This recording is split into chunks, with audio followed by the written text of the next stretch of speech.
send them illegal content as examples, and give them advice on how to build a child's trust. The teens would then target vulnerable children, recreate the examples they were shown, send them the results, and receive payment for their services. A detail often overlooked is that one of these teenagers seems to be former victims of Smith's, likely the child the police found evidence of him bathing with. As prosecutor Martin Hooper indicated during the legal process, quote, "When the boy was older, Smith, referred to his uncle, encouraged him to lure an 8-year-old boy away from his family with the express intention that he would be sexually abused. The defendant said he would pay their school fees in return." So over half a decade, the teacher had spent in excess of £65,000 commissioning abuse material.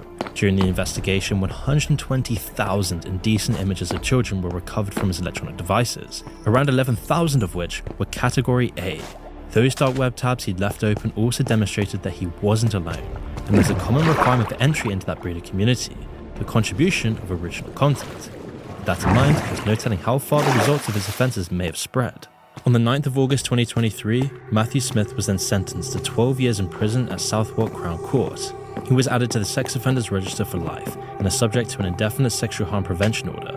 When asked if he'd commit any crimes against the students attending the London private school, Smith was adamant that he hadn't. When asked if he'd abused any children in other schools he worked at, he declined to answer.